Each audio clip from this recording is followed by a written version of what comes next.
ప్రజల మాన ప్రాణాలు కాపాడాల్సిన పోలీసులే తమను తాము కాపాడుకోవాల్సిన పరిస్థితిని వైసీపీ వాళ్ళు తీసుకొస్తున్నారంటే ఎటువంటి పార్టీ కూడా ఒకసారి ఆలోచించేయాలి.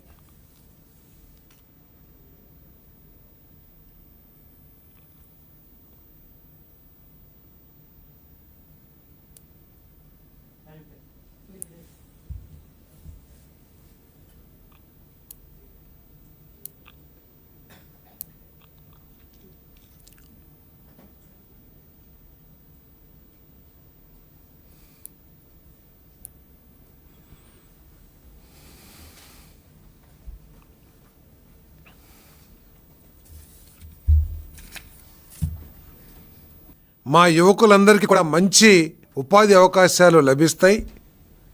ఉపాధి అవకాశాలు లభించేటట్లు కూటమి ప్రభుత్వం స్కిల్ డెవలప్మెంట్ సెంటర్స్ని కూడా ప్రారంభిస్తుందని చాలా సంతోషకరమైన వాతావరణంలో ఉన్న విషయం అందరూ కూడా తెలుసు.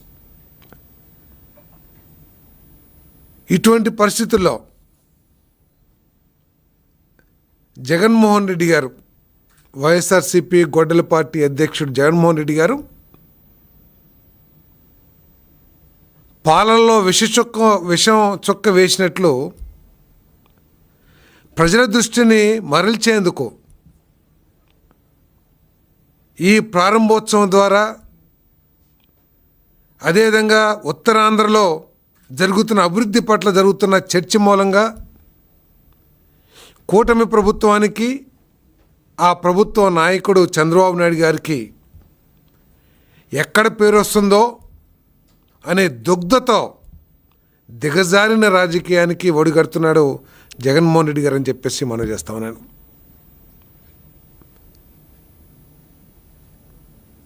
ఈరోజు వైఎస్ఆర్ కాంగ్రెస్ పార్టీ, గొడ్డల పార్టీ రాజకీయాలు ఏ విధంగా ఉన్నాయంటే,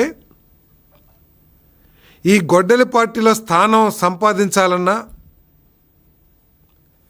ఈ గొడ్డల పార్టీలో అవకాశాలు పొందాలన్నా, ఆ పార్టీ అధ్యక్షుడు జగన్మోహన్ రెడ్డి గారి దృష్టిలో పడాలన్నా ఎవరైనా సరే, ఎంత మంచి కుటుంబానికి చెందిన యువకులైనా సరే, గతంలో ఎంత మంచి పేరున్న పెద్ద నాయకులైనా సరే, వాళ్ళు రౌడీయిజాన్ని పోషించాలి, చట్టాలని ఉల్లంఘించాలి, చట్టాలని చేతుల్లోకి తీసుకోవాలి, దౌర్జన్యాలు చేయాలి, ఈ గంజాయి మొక్కల్ని పెంచి పోషించాలి.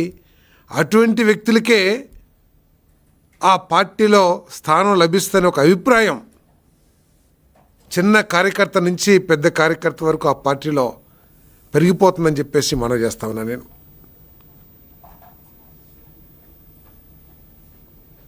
చాలా బాధాకరం. భవిష్యత్తు తర రాజకీయ నాయకులు, యువకులు ఏ విధంగా తయారు కాబోతున్నారు ఇటువంటి పార్టీలు, వైఎస్ఆర్ కాంగ్రెస్ పార్టీ లాంటి నాయకులు చేస్తున్న ఈ దిగజారుడు రాజకీయాలను చూసి. ఈరోజు జగన్మోహన్ రెడ్డి గారు ఎందుకు వెళ్తున్నారో ఒకసారి ఆలోచన చేస్తే, ఏదో ఒక గొప్ప వ్యక్తి మరణించాడనో, లేతే ఒక పేదవాడికి అన్యాయం జరిగిందనో కాదు ఆయనకి అక్కడికి వెళ్తుంది. సాక్ష్యాల్ని చట్టవిరుద్ధంగా తారుమారు చేసి, ఒక పేద వ్యక్తి మరణానికి కారణమైన వ్యక్తిని, యువకుడిని తప్పించడానికి ప్రయత్నం చేసిన వ్యక్తిని అరెస్ట్ చేస్తే చట్ట ప్రకారం ఆయన్ని పరామర్శించడానికి జగన్మోహన్ రెడ్డి గారు వెళ్తామంటే ప్రజలందరూ కూడా ఆలోచించాలి. ఒక పేద కుటుంబం గొర్రెల కాపరని పేరే కానీ కనీసం ఒక 5 గొర్రెలు కూడా సొంత గొర్రెలు లేని వ్యక్తి దానయ్య గారు. ఆ వ్యక్తిని యాక్సిడెంట్ ద్వారా కారు, మోటార్ సైకిల్లో గుద్దేసి చనిపోయే పరిస్థితుల్లో ఉంటే, ఈరోజు ఎవరినైతే పరామర్శించడానికి వెళ్ళారో వృత్తిపరంగా ఒక డాక్టర్, ఆయన కనీసం యాక్సిడెంట్ అయ్యి ప్రాణాలతో కొట్టుమిట్టాడుతున్న వ్యక్తిని హాస్పిటల్కి తీసుకెళ్ళి ఏదైనా ప్రాథమిక వైద్యం చేపిస్తే, ప్రథమ చికిత్స చేపిస్తే ఏమైనా బతుకుతాడనే ఆలోచన కూడా చేయకోకుండా నా కొడుకుని ఎలా తప్పించాలి అని ప్రయత్నం చేసి ఆ కొద్ది సమయంలోనే సాక్ష్యాల్ని తారుమారు చేయడానికి ప్రయత్నం చేస్తే మరి చూసిన వాళ్ళు కొంతమంది కానీ ఈ కెమెరా ద్వారా కానీ ఆ తప్పుని పట్టించి ఆయన్ని అరెస్ట్ చేస్తే ఈరోజు ఆయన పరామర్శకి వెళ్ళారని చెప్పేసి మనవి చేస్తాను.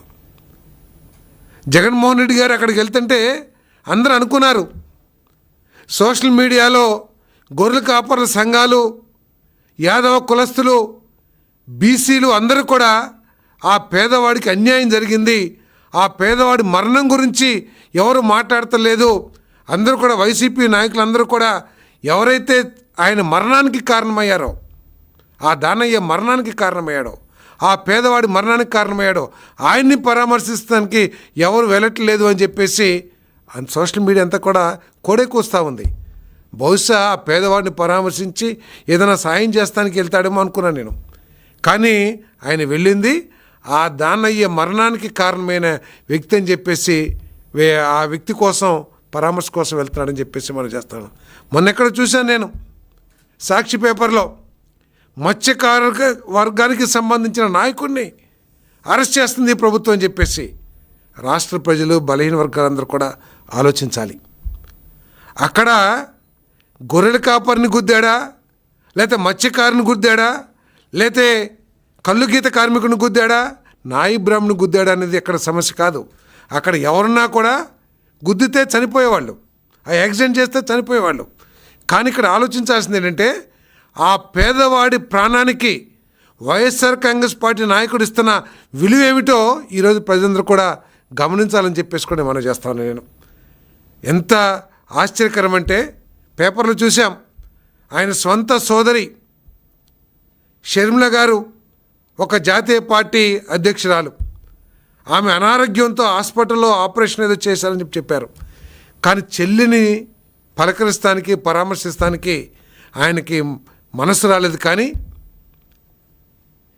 ఒక పేదవాడి మరణానికి కారణమైన వ్యక్తిని పరామర్శించడానికి అక్కడ దాకా వెళ్ళారంటే ఒకసారి ఆలోచించాలి. ఈరోజు వెళ్ళటమే కాదు, అక్కడ పరిస్థితి ఏమిటి? ఇంకా 48 గంటల్లో ప్రధానమంత్రి గారు రాబోతా ఉన్నారు. అక్కడికి ప్రధానమంత్రి గారు వస్తూ ఉంటే ఆ ప్రాంతం ఏ విధంగా స్టెరిలైజ్ చేస్తారో కూడా ఆలోచించేయాలి. ఒక ముఖ్యమంత్రిగా పనిచేసిన వ్యక్తి ఏ విధంగా నిబంధనలు లెక్క చేయకోకుండా, ఎందుకంటే ఇప్పటికే ప్రధానమంత్రి గారు వస్తున్నారు కాబట్టి ఆ నిబంధనల మూలంగా కొంత ప్రజలకి ఇబ్బందికరమైన పరిస్థితులు ఉంటాయి సెక్యూరిటీ రీజన్స్తో. ఆ నిబంధనలు కూడా కాలరాసి, ఆ నిబంధనలు కూడా తొక్కేసి ఆయన ప్రజలకి అసౌకర్యం కలిగించే విధంగా ఎందుకు చేస్తున్నాడో ప్రజలందరూ కూడా అర్థం చేసుకోవాలని చెప్పేసి మనం చేస్తాను. ఎంత ఘోరం అంటే, సరే పరామర్శకి వెళ్ళాడో తప్ప ఉప్ప ప్రజలు నిర్ణయిస్తారు. కానీ ఆ కార్యక్రమానికి సెక్యూరిటీ కాపాడటానికి నియమించబడ్డ ఒక మహిళా సర్కిల్ ఇన్స్పెక్టర్ని ఏ విధంగా దారుణంగా ఆ కార్యకర్తలందరూ కూడా, ఇంకా ఈ ఫోటోలో కంటే కూడా టీవీ విజువల్స్లో చూశాను నేను, ఆమె తనని తను రక్షించుకోవటానికి ప్రయత్నం చేస్తున్న చేతులన్నీ కూడా ఆ పిడిగుద్దులకో లేకపోతే వాళ్ళు చేస్తున్న దౌర్జన్యాన్ని తప్పించుకుంటానికి చేతులు ఈ విధంగా నెత్తిపెట్టుకుని వంగి వంగి నడవాల్సిన పరిస్థితి వచ్చింది. జనరల్గా సిఐ దగ్గరలో కానిస్టేబుల్స్ కూడా ఉంటారు. అంటే ఈ నేర ప్రవృత్తికి అలవాలమైన ఈ వైఎస్ఆర్ కాంగ్రెస్ పార్టీలో కానిస్టేబుల్స్ని దూరం చేసేసి ఆ మహిళా సిఐని ఏకాకిని చేసి ఆ మీద ఏ విధంగా దౌర్జన్యం చేస్తున్నారో ఒకసారి ఆలోచించాలని చెప్పేసి మనం చేస్తాను. ఈ విధంగా చట్టాలని తొంగలో తొక్కే పార్టీకి ప్రజాస్వామ్యంలో ఉండే అవకాశం ఉందా అని చెప్పేసి ప్రజలందరూ కూడా ఆలోచించాలని చెప్పేసి కూడా ఈ సందర్భంగా తెలియజేస్తామని నేను. మరి ప్రధానమంత్రి గారు వస్తున్న పరిస్థితుల్లో, సరే మామూలు పరిస్థితులు పక్కన పెడితే 48 గంటల్లోనూ మరి ప్రధానమంత్రి గారు ఈ రాష్ట్రానికి రాబోతా ఉన్నారు. ఈయన ఏదైతే దారిలో వెళ్ళారో అక్కడే ప్రధానమంత్రి గారి సభ కూడా పరిసర ప్రాంతాల్లోనే ఉంది. అంటే ఎటువంటి నిబంధనలు ఉంటాయి? హయ్యెస్ట్ సెక్యూరిటీ కలిగించాల్సిన వ్యక్తి ఈ దేశంలో ప్రధానమంత్రి గారు. ఆయన కోసం సెక్యూరిటీ ఉంటే దానికోసం నిబంధనల ప్రకారం 8 వాహనాలకి అనుమతి ఇచ్చింది. ఎక్కడ కూడా కూటమి ప్రభుత్వం రాజకీయ భేషజాలకెల్లా లేదా వాళ్ళు చేసినట్లు ప్రతిపక్షం యొక్క కార్యక్రమాల్ని తొక్కేయాలి అని చెప్పేసి అప్రజాస్వామికంగా ఆలోచించలే ఈ కూటమి ప్రభుత్వం. అయినా కూడా మీరు మీ కార్యక్రమం చేసుకోండి అని చెప్పేసి పర్మిషన్ ఇచ్చింది. ఏ విధంగా ఇచ్చింది? 8 వాహనాలకు అనుమతి ఇచ్చారు. ప్రధాని రాక నేపథ్యంలో ర్యాలీకి అనుమతి ఇవ్వాల. రహదారులను దిగ్బంధించరాదు, మీరు వెళ్ళొచ్చు కానీ ఏ రహదారిని కూడా ఆపకూడదు, అంటే మిగతా ట్రాఫిక్కి అడ్డం కలిగించకూడదు. వాహనాలపై వేలాడుతూ రోడ్లపై గుమ్మికూడకూడదు. ప్రభుత్వ ఆస్తులను నష్టం కలిగించకూడదు. పోలీసుల సూచనలు పాటించి యాత్ర చేయాలి. దీంట్లో ఏమైనా తప్పు ఉందా అండి? మామూలు పరిస్థితుల కంటే కూడా ఒక ప్రధానమంత్రి, దేశ ప్రధానమంత్రి ఒక ప్రాంత ప్రిస్టేజ్ కలిగించే ప్రాజెక్ట్ ఇనాగ్రేషన్కి వస్తుంటే ఈ విధంగా చేయటం కరెక్టా అని చెప్పేసి మనం చేస్తాను. పోలీసులు కూడా కొట్టే పరిస్థితి వచ్చిందంటే మరి ఏ విధంగా ఈ వైఎస్ఆర్ కాంగ్రెస్ పార్టీ చేస్తుందో నేను ప్రజలందరూ కూడా ఆలోచించాలని చెప్పేసి మరి మనవి చేస్తాను. ఏదేమైనా కూడా ఉత్తరాంధ్ర అభివృద్ధి, బలహీన వర్గాల సంక్షేమం ఈ ప్రభుత్వం యొక్క లక్ష్యం. ఈ 5 సంవత్సరాల్లో 20 లక్షల ఉద్యోగాలను కల్పించి మరి ఈ రాష్ట్రంలో యువతకి మంచి భవిష్యత్తు కలిగించాలనే లక్ష్యంతో ఈ ప్రభుత్వం పనిచేస్తుంది. ప్రజలందరూ కూడా ఈరోజు తల్లిదండ్రులందరూ కూడా భయపడుతున్నారు. వైఎస్ఆర్ కాంగ్రెస్ పార్టీ కార్యక్రమాలకు వెళ్ళే యువత తల్లిదండ్రులు అందరూ కూడా మదన పడుతూ ఉన్నారు. ఆ పార్టీలో ఉన్న వాతావరణానికి ఇన్ఫ్లుయెన్స్ అయ్యి మా పిల్లలు ఎటువంటి తప్పుదారిలో నడుస్తారో అని చెప్పేసి ఈరోజు తల్లిదండ్రులు అందరూ కూడా భయపడుతున్నారు ఆ పార్టీ కార్యక్రమాలకు వెళ్ళే యువకులు తల్లిదండ్రులు అందరూ కూడా. కాబట్టి ఇటువంటి దిగజారు రాజకీయాలని మానుకోవాలని చెప్పేసి నేను మరి వైఎస్ఆర్సీపీకి నేను గట్టిగా తెలియజేస్తానని చెప్పేసి నేను మనవి చేస్తా ఉన్నాను. మరి ఇది మనం చిన్నప్పుడు చూసాం, ఏది మహాభారతంలో మరి దుశ్శాసన పర్వం అని చెప్పేసి ఏ విధంగా మహిళని మరి కించపరిచి మహిళల్ని మరి ఆ రోజు దుర్యోధనుడు ఆ కౌరవులు ఏ విధంగా చేశారో ఈరోజు మరి ఆ వైఎస్ఆర్సీపీ కార్యక్రమంలో కూడా ఒక మహిళ పైన ఈ దుశ్శాసన పర్వం చేశారని చెప్పేసి నేను తెలియజేస్తా ఉన్నాను. మరీ ఆటవికంగా మహిళని కూడా చూడుకోకుండా ఆఖరికి ఒక ప్రముఖ నాయకుడు కుమారుడు రామ్ మనోహర్ కూడా మరి ఆ మహిళా ఎస్ఐ మీద దౌర్జన్యం చేశాడంటే ఆ మహిళా ఎస్ఐని మహిళలంటే కూడా గౌరవం లేదు వీళ్ళకి. ఎస్ఐ సిఐ పక్కన పెడితే మహిళలంటే కూడా గౌరవం లేదని చెప్పేసి ఈ కార్యక్రమం ద్వారా చాలా స్పష్టంగా అర్థమవుతుందని చెప్పేసి కూడా ఈ సందర్భంగా తెలియజేస్తాను. దీనిని ప్రజలందరూ కూడా చట్టాలని గౌరవించే, ప్రజాస్వామ్యాన్ని గౌరవించే ప్రతి పౌరుడు కూడా ఈ వైఎస్ఆర్సీపీ చేస్తున్న కార్యక్రమాల పట్ల మరి దీన్ని ఖండించాలని చెప్పేసి కూడా నేను తెలియజేస్తానని చెప్పేసి సెలవు తీసుకుంటున్నాను. ఏ విధంగా మహిళా ఎస్ఐని దౌర్జన్యం చేస్తున్నారో, మహిళ తనని తాను కాపాడటానికి ఏ విధంగా ప్రయత్నం చేసుకుంటుందో ఒక్కసారి మీరందరూ కూడా ప్రజలందరూ కూడా చూడాల్సిన అవసరం ఉందని చెప్పేసి కూడా మనం చేస్తా ఉన్నాను. పోలీసు ఒక మహిళా ఎస్ఐ మీద ఎవరైతే ఇటువంటి దౌర్జన్యపూరిత చర్యలకు పాల్పడ్డారో వాళ్ళ మీద కఠిన చర్యలు కూడా నేను తీసుకోవాలని చెప్పేసి కోరుతా ఉన్నాను. మరి జగన్మోహన్ రెడ్డి గారు ఈ పరామర్శల పేరుతో ఒకసాటేమో రఫ్రఫలాడిస్తాం, లేకపోతే తొక్కేస్తాం, లేకపోతే ఇటువంటి దుశ్శాసన పర్వాలు అసలు ఆయన ఎందుకు చేస్తున్నారో కూడా ఈ యాత్రలో ఈ పరామర్శ పేరు మీద ప్రజలందరూ కూడా అర్థం చేసుకోవాలని చెప్పేసి మనం చేస్తాను. ఈ రాష్ట్రంలో ఒక భయానక వాతావరణాన్ని సృష్టించడానికి మరి జగన్మోహన్ రెడ్డి గారు ప్రయత్నం చేస్తున్నారేమో, ఆ భయంతో భయపెట్టి అధికారంలోకి రావడానికి ప్రయత్నం చేస్తున్నారేమో. కానీ ప్రజాస్వామ్యంలో ఇటువంటి చర్యలకి తావు లేదు. ఇటువంటి ఎంతమంది వచ్చినా కూడా ప్రజాస్వామ్యంలో ప్రజలు గట్టిగా సరైన బుద్ధి చెప్పగలరని చెప్పేసి కూడా నేను తెలియజేస్తా ఉన్నాను. తప్పకుండా కఠిన చర్యలు తీసుకోవాలి. చట్టం తన పని తాను చేసుకుపోతూ ఉంటుంది. మాకు ఎటువంటి వివక్ష కానీ లేకపోతే రాజకీయ కారణాలతో కానీ పనిచేయదు. చట్టాన్ని గౌరవించే పరిస్థితులు ఈ ప్రభుత్వంలో ఉన్నాయి. ఎవరైతే ఈ దౌర్జన్యపూరిత కార్యక్రమాలు చేశారో బ్యారికేడ్లని తోసేస్తాం, లేకపోతే బ్యారికేడ్ని తొలగించి దూకేసి మరి శాంతి భద్రతలకి విఘాతం కలిగించే పనులు చేశారో, ఎవరైతే దుశ్శాసన పర్వాన్ని సృష్టించి మహిళా ఎస్ఐ మీద దౌర్జన్యం చేశారో వాళ్ళందరి మీద కూడా చాలా కఠిన చర్యలు తీసుకోబడతాయి.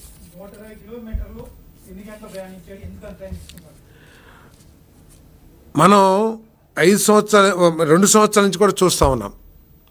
ఆయన చేసిన యాత్రలు ఎక్కడికంటే తెనాలిలో గంజాయి బ్యాచ్ని, గంజాయి సేవించి సమాజానికి కీడు సృష్టించే 2 వ్యక్తుల్ని పోలీసులు చర్యలు తీసుకుంటే అతన్ని పరామర్శించడానికి ఒక పెద్ద ర్యాలీ పెట్టారు. అదేవిధంగా రైతు పరామర్శ పేరు మీద నిమ్మకాయని మనం కార్లు ఎదురుగుండే పూజకి సందర్భంగా ఏ విధంగా అయితే తొక్కిస్తామో, ఒక పేదవాడి తలకాయ మీద నుంచి కారు వెళ్ళినా కూడా కనీసం పట్టించుకోకుండా, చనిపోయిన తర్వాత కూడా ఆయన పరామర్శిస్తానికి కూడా వెళ్ళకోకుండా ఒక గంటలు మరి ర్యాలీ ఏ విధంగా నిర్వహించారో మనం చూసాం. అదేవిధంగా ఈరోజు 120 కిలోమీటర్లు నిజంగా పరామర్శే ఆయన ఉద్దేశం అయితే 120 కిలోమీటర్ల నేషనల్ హైవే మీద కేవలం గంటన్నరలో మనం ప్రయాణం చేయొచ్చు. కానీ ఆయనకు కావాల్సింది పరామర్శ కాదు, అక్కడ ఒక విధ్వంసం సృష్టించబడాలి, అక్కడ ఒక భయానక వాతావరణం సృష్టించబడాలి. ఆ భయానక వాతావరణం, ఆ విధ్వంసాన్ని ప్రజలు చెప్పుకుంటూ ఈ ప్రధానమంత్రి గారు లేకపోతే ఉత్తరాంధ్రలో జరిగిన అభివృద్ధి నుంచి ప్రజల దృష్టిని మరల్చాలి. ఆ ఉద్దేశంతో 6 గంటలు ప్రయాణం చేశారంటే ప్రజలందరూ కూడా అర్థం చేసుకోండి, ఇదేనా పరామర్శ చేసే విధానం అని చెప్పేసి నేను ప్రశ్నిస్తా ఉన్నాను. నేను ఆటం కలిగించాలని, అంతేకాకుండా ప్రధానమంత్రి గారు చేసే మంచి పని నుంచి ఈ రాష్ట్రానికి ఉపయోగపడే గొప్ప కార్యక్రమం రేపు ఏదైతే శంకుస్థాపన ప్రారంభోత్సవాలు దాదాపు 17,000 కోట్లు పైబడి మరి ఇన్ఫ్రాస్ట్రక్చర్ పవర్ గ్రిడ్ ద్వారా కానివ్వండి, నేషనల్ హైవేస్ ద్వారా కానివ్వండి శంకుస్థాపనలో జాతికి అంకించే కార్యక్రమం, అదేవిధంగా ఉత్తరాంధ్ర యువకులకి స్కిల్స్ నేర్పించి ఏదైతే అభివృద్ధి జరగబోతోందో వైజాగ్లో అనేక పెట్టుబడులు వస్తున్నాయి, వారికి అవసరమైన ఆ ఇండస్ట్రీకి అవసరమైన స్కిల్స్ని నేర్పించే ఒక స్కిల్ ఇన్స్టిట్యూట్ని, అదేవిధంగా ఎడ్యుసిటీని, ఏవియేషన్ యూనివర్సిటీని, ఇంత గొప్ప కార్యక్రమాలు ఏదైతే ప్రారంభం కాబోతున్నాయో వాటి నుంచి దృష్టి మరల్చడానికి ఈ కార్యక్రమం అంతా చేస్తున్నాడని చెప్పేసి మనం చేస్తాను. నిజంగా ఆయనకి పరామర్శ అయితే, ఒక బాధ్యత కలిగిన రాజకీయ నాయకుడు అయితే 2 రోజుల తర్వాతే నిలొచ్చు. నిన్నేమో అరెస్ట్ అయ్యి ఆయన తండ్రి అరెస్ట్ అయ్యాడు, కొడుకు రిలీజ్ అయ్యాడు. కాబట్టి 2 రోజుల తర్వాత అయినా సరే ప్రధానమంత్రి గారి ప్రోగ్రాం అయిపోయిన తర్వాత అయినా సరే అటెండ్ కావచ్చు. కానీ ఆయన లక్ష్యం పరామర్శ కాదు, అక్కడ ఉన్న పరిస్థితుల్ని, ఆనందకరమైన పరిస్థితుల్ని భగ్నం చేయటమే లక్ష్యంగా ఈ పరామర్శ పెట్టుకోవడం చెప్పేసి మనం చేస్తాం. సార్, చిన్నపిల్లోడు అంటే 5 సంవత్సరాల బాలుడా, లేకపోతే 6 సంవత్సరాల బాలుడా, లేకపోతే 10 సంవత్సరాల బాలుడా? 18 సంవత్సరాలు నిండిన వ్యక్తి ఏదైనా తప్పు చేస్తే చట్టానికి వ్యతిరేకంగా యాక్సిడెంట్ చేస్తే సరే, యాక్సిడెంట్ తప్ప ఒప్ప పక్కన పెడదాం, యాక్సిడెంట్ జరిగింది, చట్ట ప్రకారం చర్యలు తీసుకుంటారు. కానీ యాక్సిడెంట్ చేయటమే కాకుండా ఒక అరగంటలోనే సాక్ష్యాల్ని తారుమారు చేయటానికి ప్రయత్నం చేసిన ఆయన బాలుడే, ఆయన తండ్రి బాలుడే. అంటే చట్టాన్ని ఏమి పని చేయకోకుండా వైఎస్ఆర్సీపీ ముద్రుంటే చట్టం పనిచేయకూడదని ఆయన ఏమైనా ఆలోచిస్తున్నాడేమో తప్పితే అది చట్టం తన పని తాను చేసుకుపోతుంది, దానికి ఎటువంటి బేసిజం లేదని చెప్పేసి కూడా తెలియజేస్తాను.